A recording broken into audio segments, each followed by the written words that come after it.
नमस्कार। आज के इस एक्सप्लेनर में हम इंटरनेट के एक ऐसे तूफान की बात करेंगे जिसने भारतीय राजनीति और सोशल मीडिया दोनों को हिलाकर रख दिया है। आज बात होगी कॉकरोच जनता पार्टी की। जी हां, बिल्कुल सच सुना आपने। एक ऐसी पार्टी जिसने कुछ ही दिनों में इंटरनेट पर कब्जा कर लिया। इस वायरल फिनोमेनन की गहराई में जाकर समझेंगे कि आखिर ये पूरा माजरा क्या है। चलिए शुरू करते हैं। सबसे पहले जरा इन हैरान करने वाले आंकड़ों पर गौर कीजिए।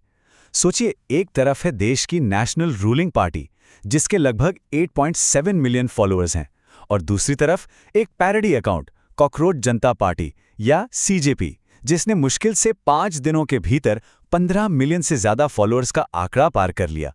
मतलब सीधा डबल।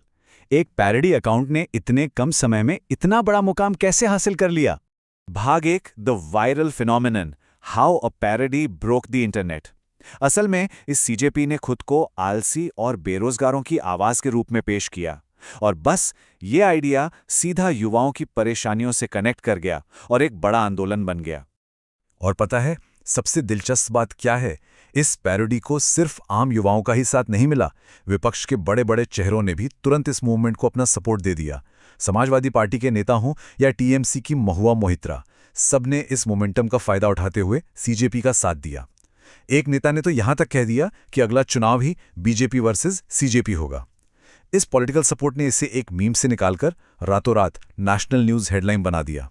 तो आगे बढ़ते हैं। भाग 2, the cockroach remark, the spark that ignited the movement. अब सवाल आता है कि यह सब शुरू कहां से हुआ? किसी पॉलिटिकल रैली से नहीं, बल्कि सुप्रीम कोर्ट के एक कमरे से। वहां एक केस की सुनवाई चल रही थी। मामला एक वकील को सीनियर एडवोकेट का दर्जा देने से जुड़ा था। वहीं पर मौखिक तौर पर सुप्रीम कोर्ट के एक जज की तरफ से एक ऐसी बात निकल आई जिसने आग लगा दी। उन्होंने कहा कि कुछ बेरोजगार युवा कॉकरोच जैसे होते हैं जो बाद में मीडिया, सोशल मीडिया या आरटीआई एक्टिविस्ट बनकर सिस्टम पर हमला करते हैं। अब भले ही बाद में कहा गया कि इस बयान को गलत तरीके से पेश किया गया, लेकिन सोशल मीडिया के जमाने में कॉकरोच शब्द सीधा तीर की तरह लग चुका था। बेरोजगार युवाओं के स्वाभिमान पर ही एक सीधी चोट थी। और इंटरनेट पर पब्लिक का रिएक्शन कैसा होता है ये तो हम सब जानते हैं। याद है पास्ट में मैं भी चौकीदार वाला पॉलिटिकल ट्रेंड कैसे वायरल हुआ था। बस बिल्कुल उसी तर्ज पर इस बार यूथ ने इस इंसल्ट को ही अपना हथियार बना लिया और मैं भी कॉकरोच का हैशटैग ट्रेंड करा दिया। एआई से बनी कॉकरोच की तस्वीरें, टी-शर्ट्स और रील्स रातों रात इंटरनेट पर बस यही छा गया। चलिए देखते हैं भाग 3, the CJP manifesto, unpacking the 5 core demands. ध्यान दीजिएगा, ये मूवमेंट सिर्फ एक इंटरनेट जोक तक नहीं रुका। इन्होंने बाकायदा अपना एक प्रॉपर डिटेल्ड घोषणा पत्र भी जारी कर दिया। इनकी मांगें काफी अग्रेसिव थीं। पहला, चीफ जस्टिस के रिटायरमेंट के बाद उन्हें राज्यसभा की सीट मिलने पर रोक लगाई जाए। दूसरा, चीफ इलेक्शन कमिश्नर को यूएपीए के तहत अरेस्ट किया जाए। तीसरा, महिलाओं के लिए 50% का आरक्षण हो। चौथा, कुछ खास कॉरपोरेट न्यूज चैनल्स के लाइसेंस रद्द किए जाएं। और पांचवा, दल बदल करने वाले सांसदों और विधायकों को हमेशा के लिए चुनाव लड़ने से बैन किया जाए। ये क्लियरली दिखाता है कि इन डिमांड्स के पीछे एक बहुत ही सोची समझी पॉलिटिकल सोच थी जो एस्टैब्लिशमेंट को टारगेट कर रही थी। और यहीं से पिक्चर थोड़ी घूमती है। भाग 4, the architect behind CJP, from organic uprising to managed campaign. क्या ये सच में ऑर्गेनिक गुस्सा था या कोई बड़ी रणनीति? चलिए इस मूवमेंट के मास्टरमाइंड को समझते हैं। जरा इस टाइमलाइन पर गौर कीजिए। 13 मई को एक बड़ी पॉलिटिकल प्रेस कॉन्फ्रेंस होती है जिसमें जेन ज़ी युवाओं से बाहर आने की अपील की जाती है। ठीक 2 दिन बाद 15 मई को यह पैरोडी पार्टी ऑनलाइन रजिस्टर होती है, और मिड मई आते आते इसके फॉलोअर्स लाखों करोड़ों में ब्लास्ट कर जाते हैं। तो सोचिए, क्या यह महज एक इत्तेफाक था? इसका जवाब मिलता है सीजेपी के फाउंडर अभिजीत दीपके की प्रोफाइल से। ये बॉस्टन यूनिवर्सिटी से पीआर में मास्टर्स कर चुके हैं। लेकिन सबसे बड़ी बात पता है क्या है?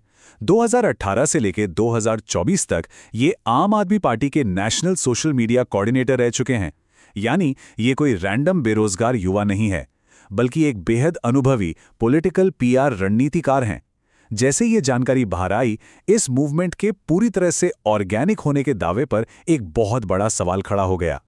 इसीलिए हम आते हैं भाग 5 पर, controversies and allegations, bots, bakers and foreign followers. इतनी तेज ग्रोथ देखकर शक होना तो लाजमी था। चलिए उन विवादों की तरफ बढ़ते हैं जो सीजेपी पर उठने लगे। अगर आरोपों और दावों को न्यूट्रली देखें तो पहला बड़ा आरोप था फेक फॉलोअर्स और बॉट्स का। दावा किया गया कि फॉलोअर्स का नंबर बढ़ाने के लिए पाकिस्तान और टर्की से ऐसे अकाउंट्स का इस्तेमाल किया गया जिनमें कोई पोस्ट या प्रोफाइल पिक्चर तक नहीं थी।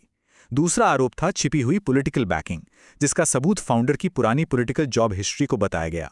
आलोचना करने वालों का कहना है कि ये कोई यूथ मूवमेंट नहीं बल्कि विपक्ष द्वारा स्पॉन्सर्ड एक कैंपेन था। लेकिन इन सबके बीच एक सच्चाई और भी है। भाग 6, the broader youth crisis beyond the memes. चाहे ये पीआर कैंपेन हो या ना हो, हमें इस बात पर जरूर ध्यान देना होगा कि आखिर इतने सारे युवा इससे जुड़े क्यों? वो कौन सी आग थी जिसे सीजेपी ने और भड़का दिया? देखिए, इस संकट के 3 मुख्य कारण दिखते हैं।